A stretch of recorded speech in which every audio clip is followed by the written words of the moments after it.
Ladies and gentlemen, our focus today is focus on you. People come and go. This simple phrase holds within it the key to unlocking the infinite potential that resides within each and every one of you. Let us begin by understanding what it truly means to focus on yourself. In the world of appearances, it may seem selfish or egotistical to direct your attention inward. But I tell you, it is the most divine and necessary act you can perform. You see, you are not merely the physical body you inhabit or the personality you present to the world.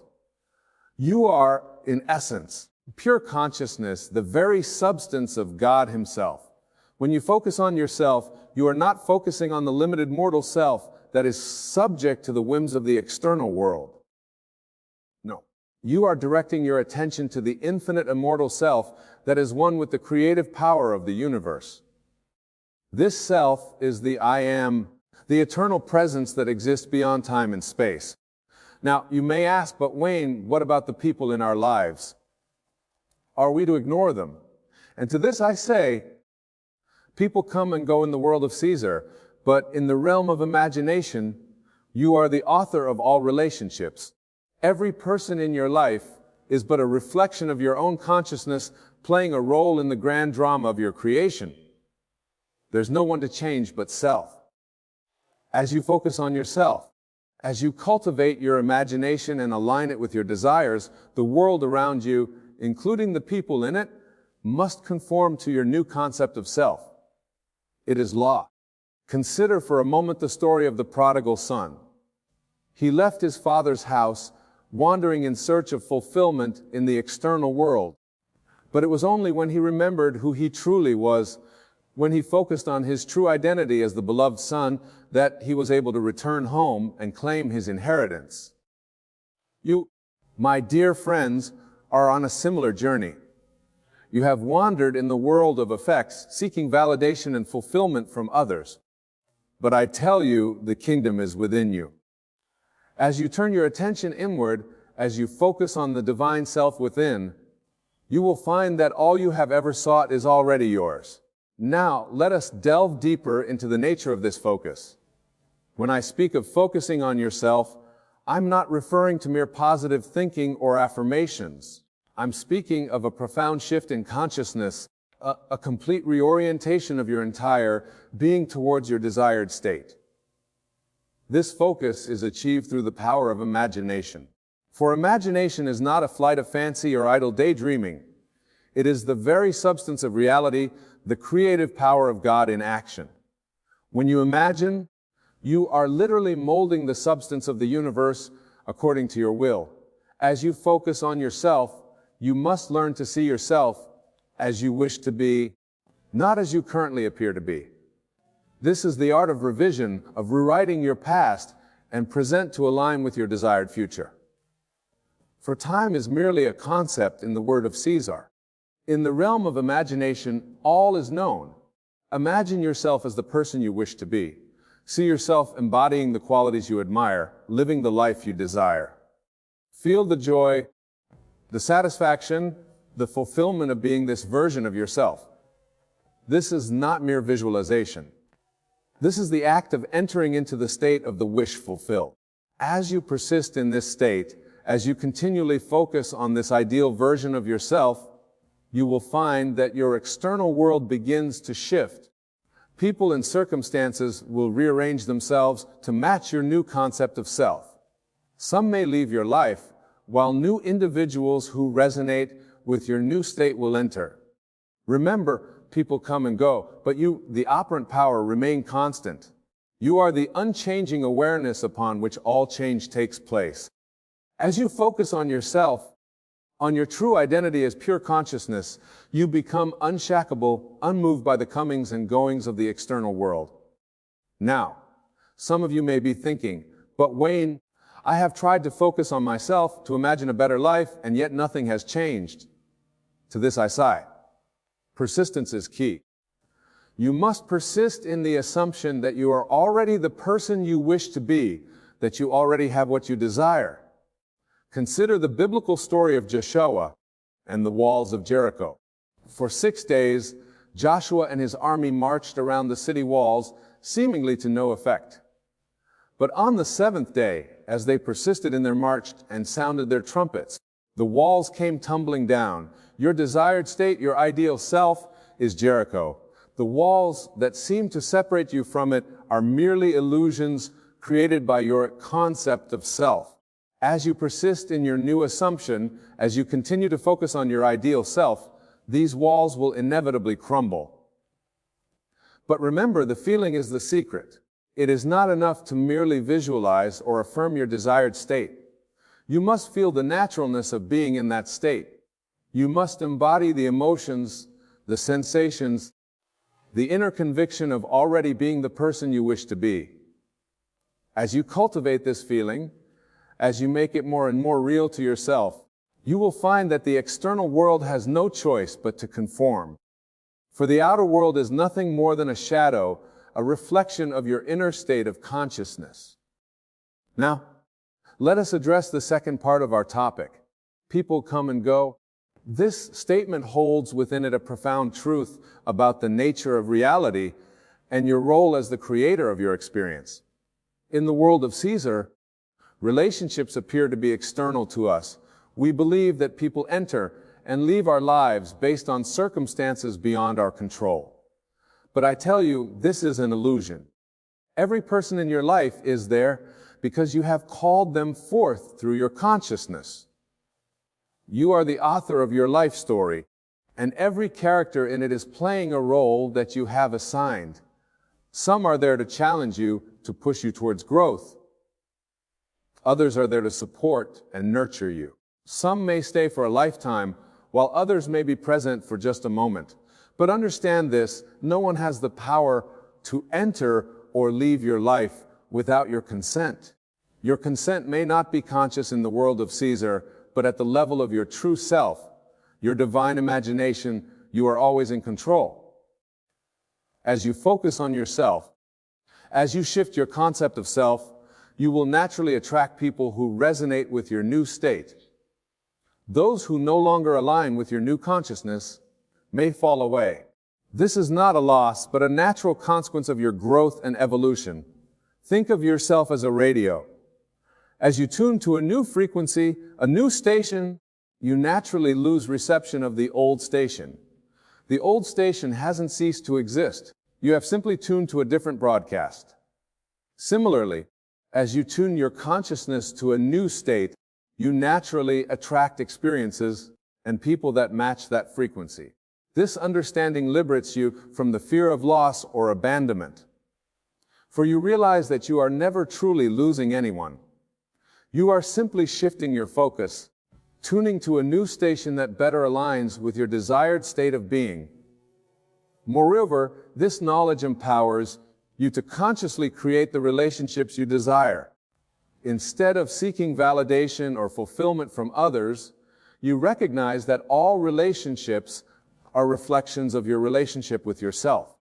As you focus on cultivating the qualities you wish to experience in your relationships within yourself, you will naturally attract individuals who embody these qualities. For instance, if you desire a loving partnership, focus on embodying love yourself. Feel the love you wish to receive. Imagine yourself in the state of being deeply loved and appreciated. As you persist in this state, you will find that either your current relationships transform to match this new vibration, or new relationships that embody this love will enter your life. Remember, the external world is dead. It has no power to create or to destroy. All power lies within you, within your consciousness. People do not come and go of their own accord. They enter and exit the stage of your life in perfect accordance with your beliefs and assumptions. This understanding frees you from the need to manipulate or control others. You no longer need to chase after people or cling to relationships out of fear. Instead, you focus on cultivating your ideal state of being, knowing that the right people and circumstances will naturally align with this state. Now, some of you may be thinking, but Wayne, what about free will? Don't others have the power to choose whether they want to be in our lives? To this I say, there's only one consciousness, one God, one I am. What appears as separate individuals are merely different aspects of this one consciousness, playing different roles in the grand drama of life. Your job is not to control the actions of others, but to control your own imagination, your own assumptions. As you do this, you will find that others naturally play the roles that align with your assumption. This is not a violation of their free will, but a harmonious dance of consciousness where all parts play their perfect role in the unfolding of your creation. Let us delve deeper into this concept by focusing on yourself. While understanding that people come and go, imagine, if you will, if you are the director of a grand play, this play is your life, and you are not only the director, but also the lead actor. Every other character in this play, every person you encounter, is there to serve the story you are telling. As the director, you have the power to rewrite the script at any moment. You can change the setting, alter the dialogue, and even replace the supporting cast. This is the essence of focusing on yourself. You are not at the mercy of the script or the other actors. You are the creator, the author of your own experience. When you truly grasp this truth, you will no longer be swayed by the comings and goings of others. You will understand that each person who enters your life is there to play a specific role in your unfolding story. Some may have leading roles that span much of your life's journey, while others may have brief cameo appearances, but all are there by your invitation, summoned by your consciousness to play their part. Now you may ask, but Wayne, how can I control who enters and exits my life? The answer lies not in trying to manipulate external circumstances, but in changing your own state of consciousness.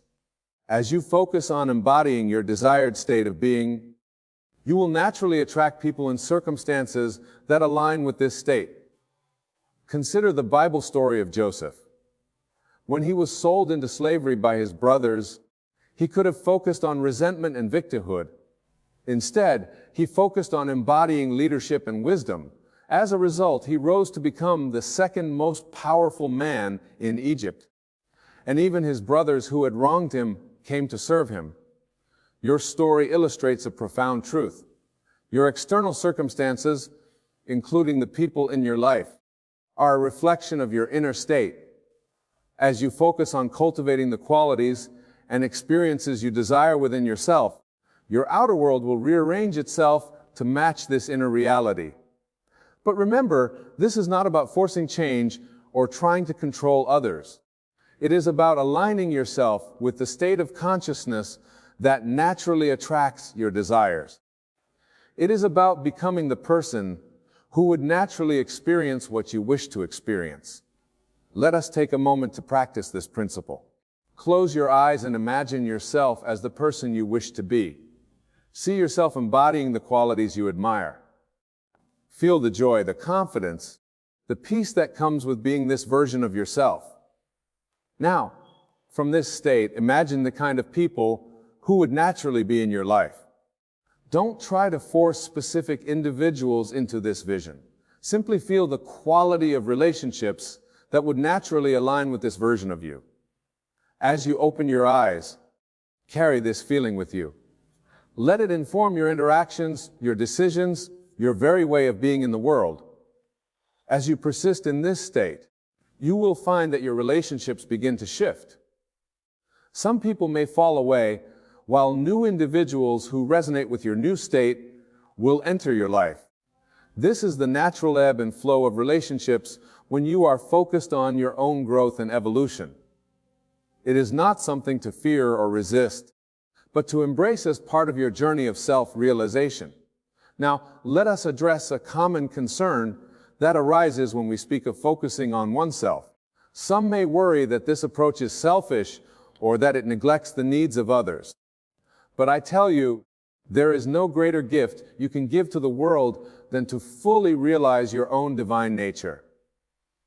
As you focus on cultivating your highest self, you become a beacon of light for others. You inspire by your very being. You lift others up, not through effort or sacrifice, but through the natural radiance of your realized self. Moreover, as you focus on yourself, you come to understand that there is no others to neglect. All is one. The person you see is separate from you, but another aspect of the one consciousness that you are is you elevate your own consciousness. You elevate the consciousness of all. I and my Father are one. This is not a statement of egotism, but a recognition of the fundamental unity of all existence. As you focus on realizing this truth within yourself, you naturally extend love and compassion to all beings, for you recognize them as part of yourself. This understanding transforms your relationships. You no longer seek to get something from others or to change them. Instead, you see each person as a perfect expression of the divine, playing their role in the ground tapestry of existence. You love them not for what they can give you, but for what they are, unique expressions of the one consciousness that you all share. From this place of self-realization and unity consciousness, the coming and going of people in your life takes on a new meaning.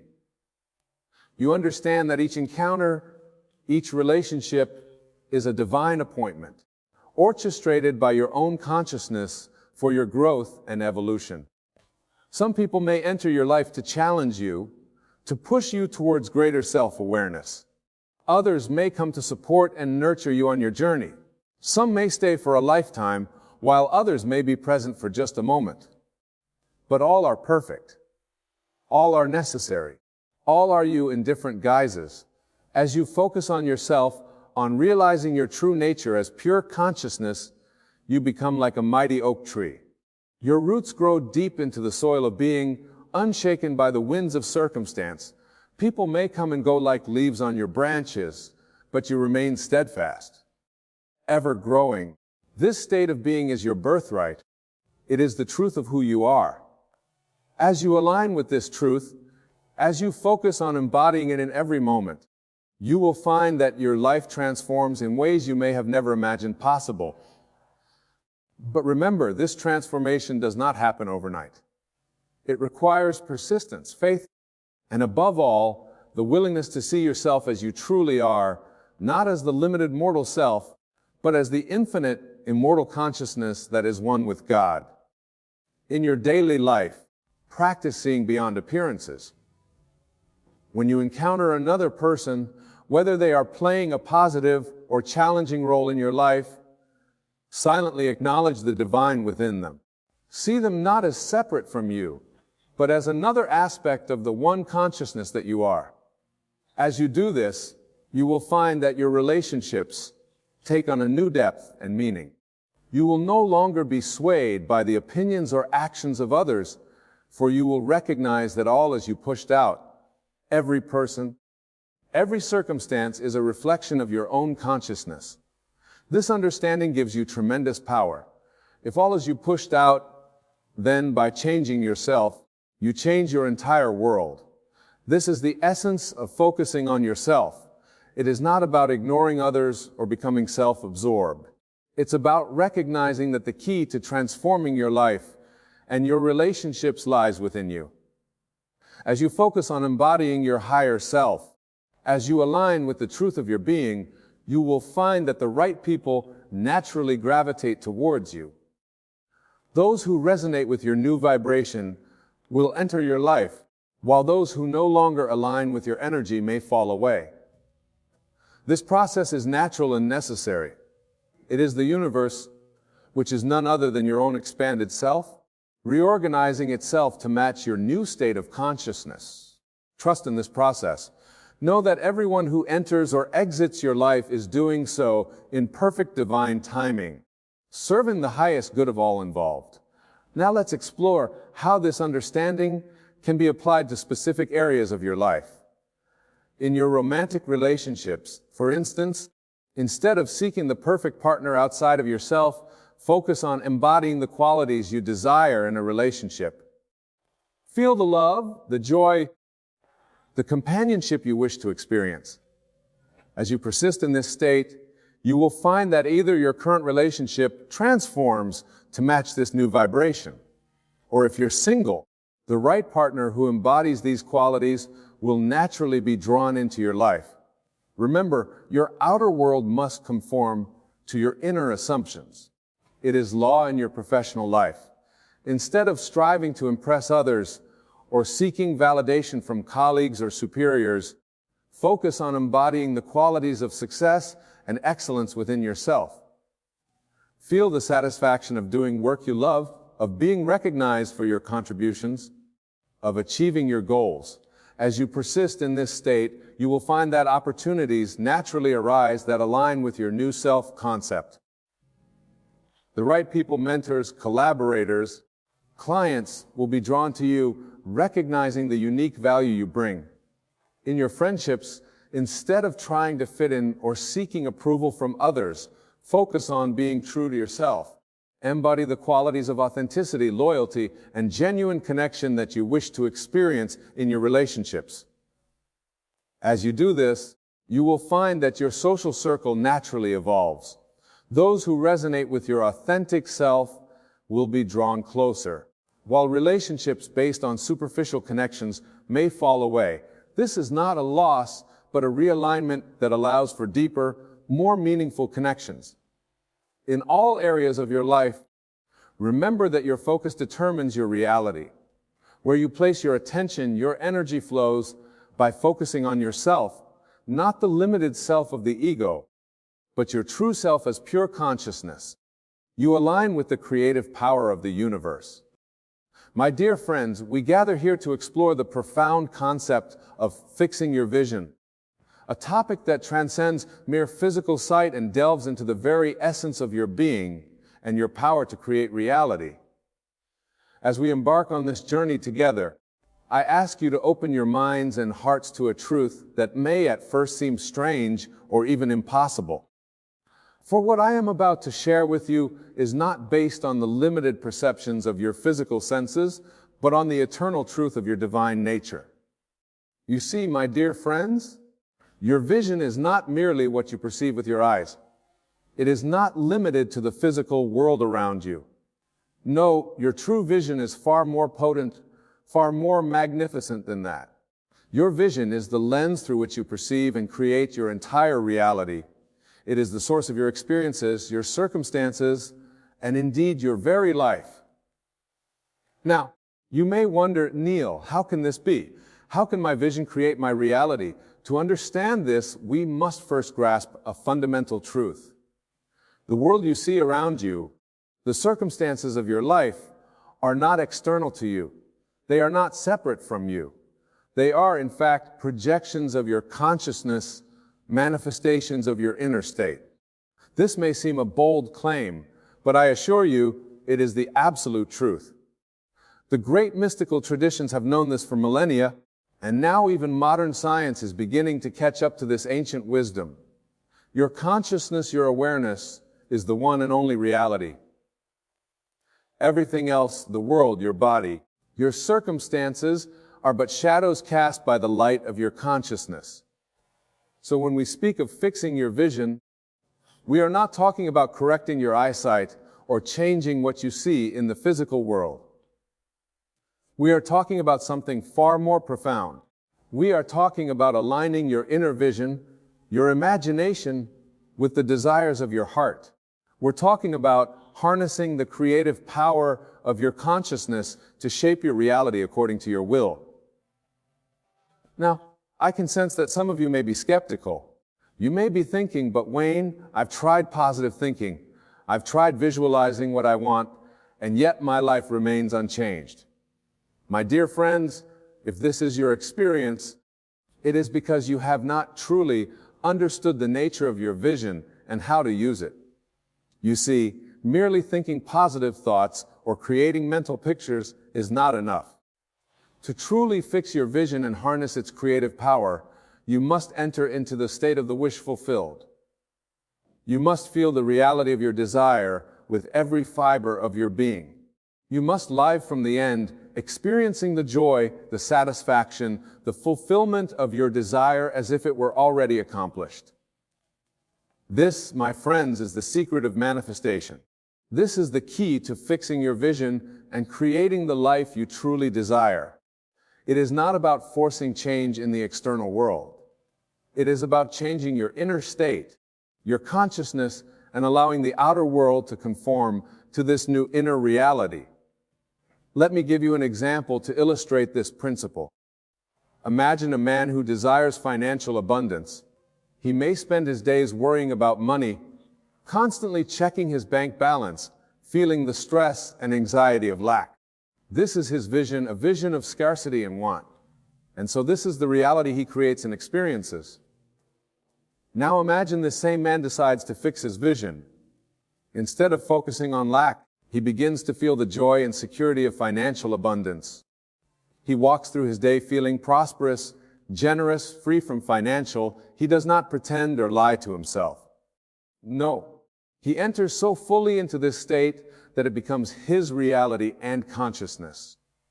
What happens then? The outer world, which is but a shadow of his consciousness, begins to rearrange itself to match this new inner state. Opportunities for financial growth appear. Unexpected income arrives.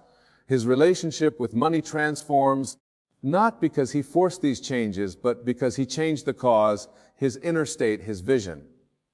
This, my dear friends, is the power you hold within you. This is the creative force of your consciousness, the divine power of your imagination. And it is not limited to financial matters. This same principle applies to every aspect of your life, your relationships, your health, your career, your spiritual growth. Whatever you can imagine and feel is real, you can manifest in your world. But here's where many stumble. They try to use their imagination as a tool to change things in the world. They visualize and affirm, all the while looking to the outside for results. This is backward, you see. Your imagination is not a tool to change the world. Your imagination is the very substance of the world. When you truly grasp this, when you understand that the world is within you, not you within the world, then you will have discovered the secret of fixing your vision. For then you will know that to change your world, you need only change your imagination. Now, some of you may be wondering, but Wayne, how do I do this? How do I change my imagination, my inner vision? The answer, my friends, is through the art of assumption. You must assume the feeling of your wish fulfilled. You must enter so fully into the state of your desire that it feels more real to you than the evidence of your physical senses. This requires practice. Yes, it requires discipline of mind and emotion. But most of all, it requires faith.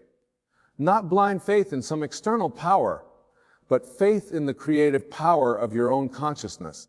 Faith that what you can conceive and believe, you can achieve. Let me share with you a technique that I have found immensely powerful in fixing one's vision. I call it revision. At the end of each day before you sleep, close your eyes and replay the events of your day. But here's the key. Revise them. See them not as they were, but as you wish they had been. Did you have a disagreement with a loved one? In your imagination, revise it. See the conversation going smoothly. Feel the love and understanding between you. Did you face a challenge at work? Revise it. See yourself handling the situation with confidence and ease. Feel the satisfaction of a job well done. As you practice this, you are quite literally rewriting your past. And in doing so, you are changing your present and future. Remember, time is but a concept in the human mind. In the realm of consciousness, all is now. By revising your day, you are fixing your vision, not just of the past, but of your entire life. Now, I can hear some of you thinking, but Wayne, isn't this just fantasy? Isn't this denying reality? My dear friends, what you call reality is but the fruit of past assumptions. It is the shadow cast by your previous states of consciousness. By revising, by assuming a new state, you are not denying reality. Remember, the outer world is dead. It has no life of its own. It is your consciousness that animates it, that gives it meaning and form. So when you revise, when you imagine things as you wish they were, you are not escaping reality. You are fulfilling your divine role as a creator of reality. This brings us to a crucial point in understanding how to fix your vision. You must grasp, truly grasp, that you are not a helpless creature befitted by external forces. You are the operant power in your world. You are the God of your universe. This may sound blasphemous to some, but I assure you, for what is God but the creative power of the universe? And where does this power reside? Not in some distant heaven, my friends. It resides within you. It is your very consciousness, your awareness. When you say, I am, you are invoking the name of God. For I am is the creative power of the universe, and you are that I am. Now, this is a profound responsibility, for it means that you and you alone are responsible for your life experience. There's no one to blame, no external force to credit or fault. Your life is the perfect reflection of your states of consciousness, of your vision. But oh, what freedom this brings. For if you are the creator of your reality, then you have the power to create anew. You have the power to fix your vision, to align it with your deepest desires, and to manifest a life of joy, abundance, and fulfillment. So how do we put this into practice? How do we fix our vision in a way that transforms our lives? It begins with clarity. You must be crystal clear about what you desire. Big wishes and half-formed ideas will not do. You must know exactly what you want to experience, to be, to have. Once you have clarity, you must then capture the feeling of your desire fulfilled. This is crucial, my friends. It is not enough to picture your desire in your mind. You must feel it. Feel the joy, the satisfaction, the peace that comes with its fulfillment. For it is the feeling that is the secret of creation. It is the feeling that impresses your subconscious mind and sets in motion through the forces of manifestation. Now, as you cultivate this feeling, you must persist. This is where many falter. They glimpse their desire and imagination, feel it for a moment, and then return to their habitual state of consciousness. But to truly fix your vision, to create lasting change, you must persist in your new state until it becomes your dominant state of consciousness. Think of it like this. Your current life circumstances are the result of your habitual state of consciousness, your old vision. To change these circumstances, you must change your habitual state. You must make your new vision, your desired state, more familiar to you than your current reality. This requires mental discipline. It requires you to turn away from the evidence of your senses when they contradict your desire. It requires you to live from your imagination rather than your memory, for your memory only perpetuates the old. It is your imagination that creates the new. Let me give you a practical example. Suppose you desire a loving relationship, but your current experience is one of loneliness. To fix your vision, you would need to capture the feeling of being in that loving relationship. Feel the warmth of your lover's embrace. Feel the joy of shared laughter. Feel the deep sense of connection and understanding. Now, your senses may tell you that you are alone. Your memory may remind you of past heartbreaks. But if you are to fix your vision, you must turn away from these. You must persist in the feeling of your wish fulfilled, making it more real to you than your physical reality. As you do this, you will begin to notice changes. Perhaps you'll feel more confident, more open to connection. Perhaps you'll find yourself in situations where you can meet potential partners. Perhaps existing relationships will deepen and transform. These are all signs that your vision is beginning to manifest. There's a crucial point. Do not look for signs. Do not constantly check to see if your desire is manifesting, for in doing so, you're affirming its absence. Instead, continue to live from the state of your wish fulfilled. Continue to feel its reality, regardless of external circumstances. This brings us to another important aspect of fixing your vision. Detachment. You must detach from the how and the when of your desire's fulfillment. Your job is not to manipulate external circumstances. Your job is simply to maintain the state of consciousness, the vision of your wish fulfilled. The how and when are not your concern. They belong to what I call the law, the miraculous workings of the universe. They bring about the manifestation of your desire. Trust in this law. Have faith that once you have fixed your vision, once you have fully assumed the state of your wish fulfilled, the outer world must and will conform to this inner reality. Now, some of you may be wondering about the role of action in all of this. Surely you might think we must do something to bring about our desires. And you are right, action does play a role. But it is inspired action, action that flows naturally from your new state of consciousness. When you have truly fixed your vision, when you are living from the state of your wish fulfilled, you will find yourself naturally taking actions that align with this state. You won't have to force it. You won't have to struggle or strain. The right actions will occur to you. And you will find yourself effortlessly following through. This is the difference between action born of lack and action born of fulfillment. When you act from a state of lack, trying to get something you don't have, your actions are often strained and ineffective. But when you act from a state of fulfillment, already feeling that you are or have what you desire, your actions are inspired and powerful. Your actions are inspired and powerful. Let me share with you a personal experience to illustrate this point. Many years ago, I desired to become a successful author and lecturer, sharing these truths with the world. But at the time, I was unknown, with no connections in the publishing world. Instead of focusing on these seeming obstacles, I fixed my vision. I assumed the feeling of being a successful author and lecturer. I would fall asleep each night feeling the satisfaction of having shared my message with eager audiences. I would walk through my days feeling the quiet confidence of a respected teacher. And do you know what happened? Opportunities began to present themselves. I felt inspired to write, and the words flowed effortlessly.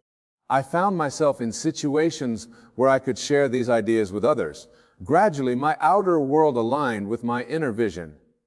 Not because I forced it, but because I had fixed my vision and lived from that state. This, my dear friends, is the power you hold within you. This is the creative force of your consciousness, and it is available to you at every moment. Now, I want to address a common concern that arises when people begin to work with these principles. Many worry that by focusing on their desires, by seeking to create their reality, they are somehow being selfish or ignoring the needs of others. Nothing could be further from the truth. But when you fix your vision, when you align with your highest desires and live from a state of fulfillment, you become a blessing to everyone around you. You radiate joy, peace, and abundance. You inspire others by your example, and you are in a much better position to help others when you are coming from a place of fullness rather than lack. Moreover, as you work with these principles, as you begin to understand the true nature of consciousness and reality, you will discover a profound truth. There is no other. We are all one consciousness, individualized into seemingly separate forms. When you elevate your consciousness, when you fix your vision on higher states of being, you are uplifting all of humanity. This understanding leads us to another crucial aspect of fixing your vision, the importance of your concept of self. For your vision of the world and your vision of yourself are inextricably linked. You cannot sustain a vision of abundance, love, and success if you hold a concept of yourself as unworthy or incapable.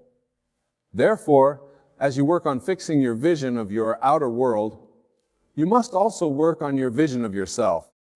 You must assume the state of being the person who would naturally have and experience what you desire. This is not about pretending or faking. It's about recognizing and embodying your true nature as a divine, creative being.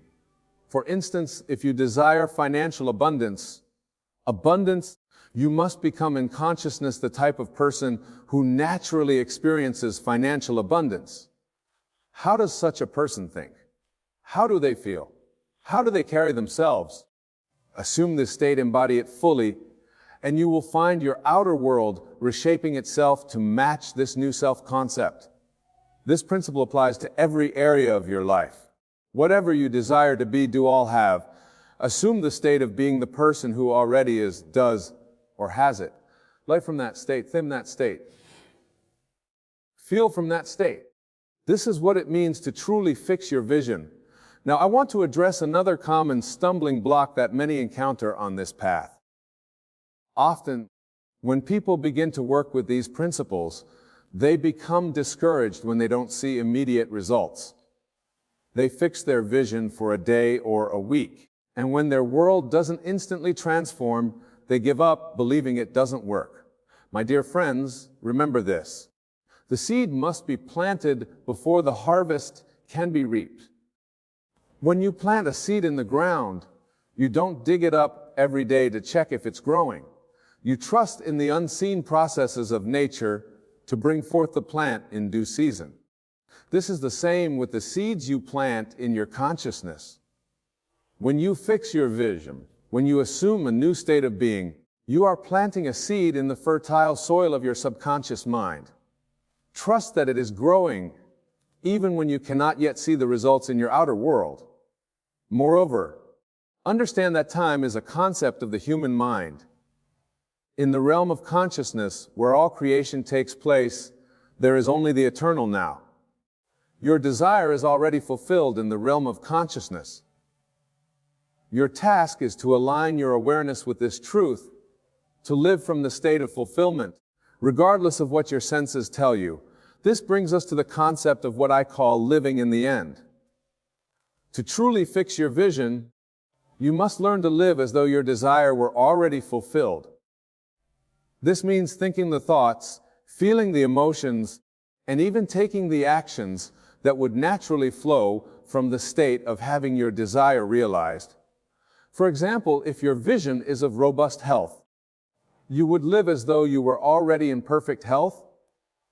You would think the thoughts of a healthy person, feel the vitality and energy of perfect health, make choices aligned with maintaining excellent health. You do this not to make it happen, but because in consciousness it has already happened.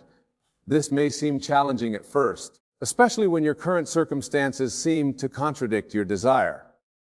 But remember, your circumstances are but shadows of past states of consciousness as you persist in your new state.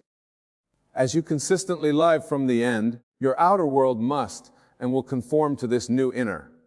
Now let's delve deeper into the practical application of fixing your vision. One powerful technique I often recommend is what I call the simple method. Before you sleep each night, enter into a state of deep relaxation. Then, with your eyes closed, construct a simple scene that implies the fulfillment of your desire. It could be a congratulatory handshake, the scene of you enjoying your new home, or any short symbolic representation of your wish fulfilled. Replay this scene over and over in your mind, feeling its reality until you drift off to sleep. As you do this night after night, you are impressing your subconscious mind with the reality of your desire, fixing your vision at the deepest level of your being. Remember, my dear friends, that fixing your vision is not a one-time event. It is a continual process, a way of life. It requires vigilance over your thoughts and feelings, a constant choosing of the state you wish to embody. As you persist, as you make this new vision, your habitual state of consciousness, you will find that it becomes effortless. You will naturally think, feel, and act from the state of your wish fulfilled, and your outer world will reflect this inner state with ever-increasing fidelity. In closing, I urge you to take this knowledge and apply it in your life. Fix your vision not on what has been or what seems to be, but on what you desire to be. Live from that vision, embody it fully, and watch as the miraculous creative power of your consciousness transforms your world. For you are the operant power. You are the God of your universe, and all things are possible to you. Go forth, fix your vision, and create the life you truly desire. Remember always, you know how your inner being would spend your day? Want to know? Your inner being would wake up and feel glad to be awake again, and then think, what's the most fun thing that I could do today? And then your inner being would do it. and you're thinking I'd get fired, and your inner being would do it anyway, because your inner being knows that when you're tuned in, tapped in, turned on, and when you care about your job, that you won't get fired, you'll get understanding. In other words, things can't go wrong for you. You don't believe this. You don't believe that nothing goes wrong for you when you're tuned into source energy. But it doesn't. It's resistance that causes all of the things that feel like they're going wrong for you. So it's really important that you be nicer to yourselves, to your family too, and to people around you. Yeah. You want to be nice. You want to feel good, but it's really important that you give yourself permission to just feel good, because you deserve to feel good without jumping through any hoops that any other human has assigned. Because we promise you there's none physically that is assigning the hoops that you jump through. I'm going to be happy. I deserve it. I deserve to be happy. I deserve to be happy. Do you believe that? Once you know it, Esther remembers looking in the mirror at herself after she'd done something really bad, and she thought, I don't look the same now. I wish I could go back to that time before I did that really bad thing. And we say, you got to get over that, because when you look in the mirror, your inner being's looking back at you. There just isn't any of that. You've assigned the resistance that you carry around as guilt. You've assigned the resistance that you carry around as hate. Here's the reason we want to give you your reason. You think you're right. Think about the last person that you really told off. Think about the last fit you threw this morning. Just think about the last fit you threw, and weren't you sure that your perspective was right? Weren't you defending a perspective? But what if everybody gets to be right, because everyone is free to create? So start by saying, I was right, and they were too. Just start giving them the benefit of the doubt. Because when you give somebody the benefit of the doubt, you're the one that gets the benefit, right? So be nicer to yourself, be nicer to yourself. Can you think of anything that you want to do that on a day-to-day basis you want to do that you don't do? What are some of those things? Did you ever wish you could take a nap in the afternoon? Do you let yourself do that, or is that just too lazy for you? Is that just something you should not do? Are you trying to honor some other criteria other than doing something that's nice for you? We're just taking your temperature, and we want to say to you, you're not even hardly very nice to yourselves, hardly in relationship to the way your inner being would treat you if your inner being was calling the shots about how you would behave. So wouldn't one of the first things that you might do that is really nice for yourself is decide that you're going to care more about what you think and less about what they think? But how are you going to do that? Do you get in their face and say, I don't care what you think? Or do you just think, well, you're right too. You're right, but so am I. And you're choosing for you and I'm choosing for me. And then you think, no, you're trying to choose for me, and I'm not going to let you get away with that. Whoa, whoa, whoa, whoa, whoa, whoa, whoa. They can't choose for you. Remember, only you can choose for you. So get that straight right away and then enjoy the show. Watch them throwing fits to try to get you to be different while you stand there being who you want to be, loving them anyway. You don't fight back. There won't be a fight for long. Most of the juice in most of the fights are knee-jerk responses. Let them yank your chain or push your button or get your goat. Esther's friend says that her grandmother said, I'm trying to keep my goat in the backyard where no one can get it. What are you cooperating to? You are a cooperative component to what your well-being, their well-being, or are you cooperating to a myth that it takes pain for gain? And that you got to suffer before you're rewarded. Show us one piece of evidence and we'll change our whole act. There's no evidence. Pain brings pain. Worry brings pain. Anger brings pain.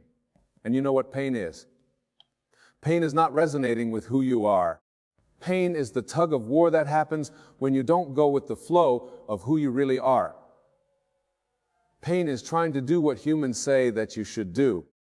And a lot of them have got lots of really good ideas. Just don't let anybody convince you that you don't get to do what you want, or that it's wrong for you to do what you want, or that you shouldn't get to do what you want.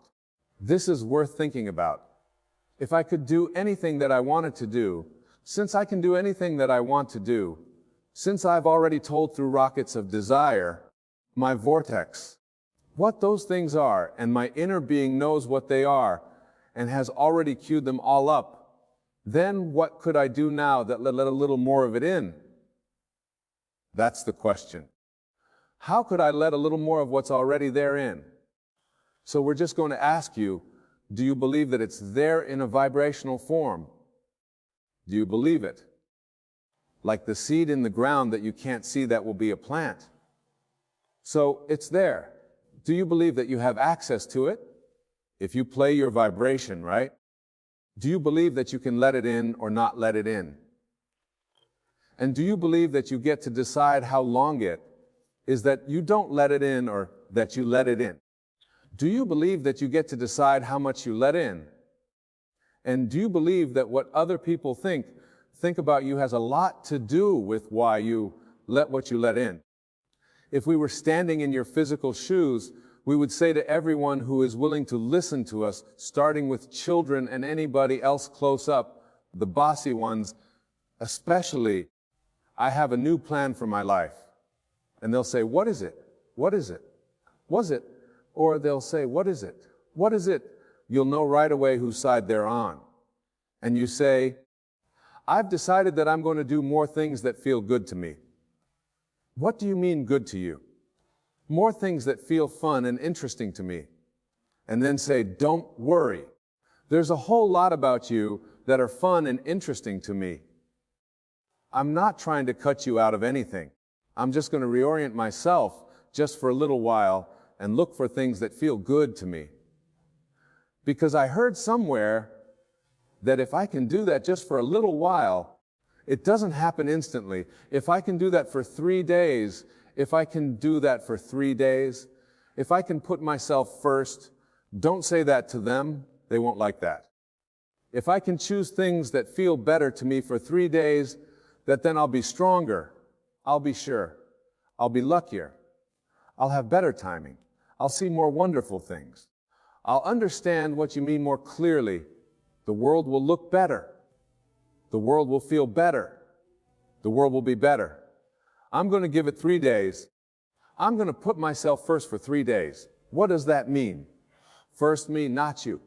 No, that's pushing against me and you, but I'm not going to leave me out for you. Me and you co-creating, co-creating, co-creating. This isn't feeling exactly practical to a lot of you. Do any of you have jobs? Do you prepare your announcement? And it goes something like this: I love working here. Well, that's not really true. These are your exact words. I love working here. Well, really, that's not entirely true. I want to love working here, but I think I've been going about it a little off because I don't really love working here.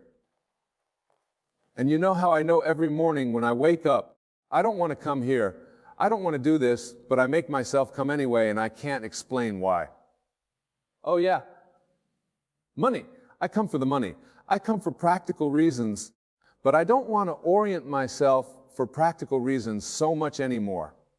I want to orient myself for joyful reasons, for reasons of alignment, because I think that there's a flow of abundance that I'm pinching off by protecting this puny little stream that comes through this job. I'm miserable here. I don't mean to be. You all just make me feel that way. We're getting a little carried away, but I've decided this is my announcement to all of you. I want to like being here. And so I'm going to spend my time looking for the things about here that are easy for me to love.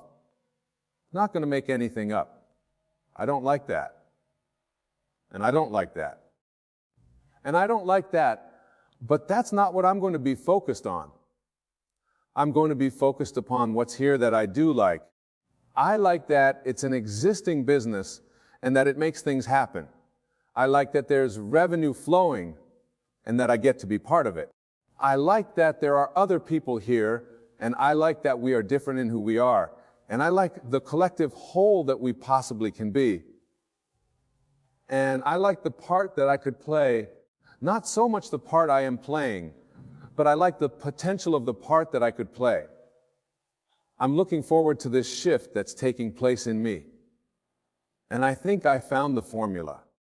I think owning up to how I feel I don't like being here, and then acknowledging what I really want, I want to like being here. And then saying that about every place I am, because every place I am, I figured it out. Every place I am, every person, place, and thing has the potential of showing me things wanted and showing me things not wanted. And I've been trying for a long time. Say this to anybody who will listen.